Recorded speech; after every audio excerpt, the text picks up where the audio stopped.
everybody, I'm Cheryl Anderson with the Lifetime Fitness Foundation, and I'm here with Coach Jenkins at Washburn High School in Minneapolis, Minnesota, and we're going to talk about the great donation of fitness equipment that Washburn High School has received over the last year. So, Coach, thanks for taking time to meet with us today. And can you just tell us a little bit about how this donation of equipment has really impacted your program here? Sure. Well, the donation has probably put us on the same even playing grounds as our bigger schools in the area. As you can see, we have filled up a gymnasium with equipment, and due to the donation. And with that being said, we are able to train all of our athletes at one time, and we don't have to find alternative placement or other spots for our kids to go into. We can get everything done in here, whether it be classrooms, whether it be sports teams, or both if we need to. Great. Now I remember when I first came out here, prior to us giving you the donation, we saw your old weight room, was a teeny little room downstairs, and you had a few pieces of equipment. You'd have to take equipment out for different seasons, and now you've been able to utilize this great space. Yes. What we were doing prior to this donation, we were taking equipment out in the winter and storing it in pods on the grounds here. And it was because the room that we had to move out of, it was a wrestling room. So during wrestling season, we had to convert it into a wrestling room and then switch it back. And that was, it was a tedious process. We had to get all the kids to lift the equipment year after year. And since we have moved into this spot, we didn't have to move anything this year, and it's been great.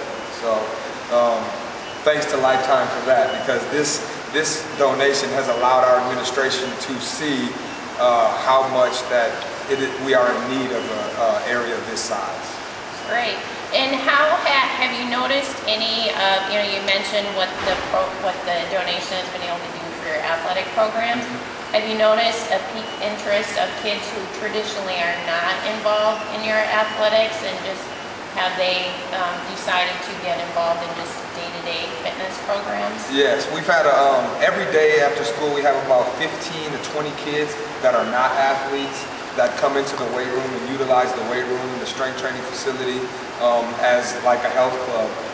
My big rule to them is they need to come in, they need to change, they need to act like it's a health club, they need to respect the equipment, they need to clean up after themselves, and they've been doing a pretty good job with that. There's about 6 girls on average. The most are usually young men who are kind of finding out what happens when you work out. They're starting to get more attention, more confidence about themselves and stuff like that. So it has been utilized by other people other than athletes. So one final question, just tell me about the summer leadership program that you guys run here. Okay. Our Strength Training Leadership Academy is a 6-week program that we have been putting on for about 8 to 10 years now.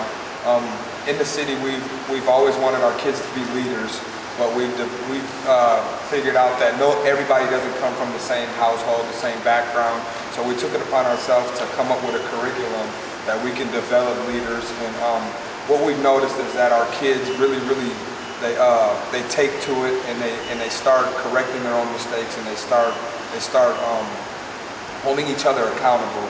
And that's something that we decided to do, like I said, 8 years ago, and it's been a great success for our program as well as our building and the school environment as a whole. Great, great. Well, thanks so much for taking time on your busy day, and just stay tuned.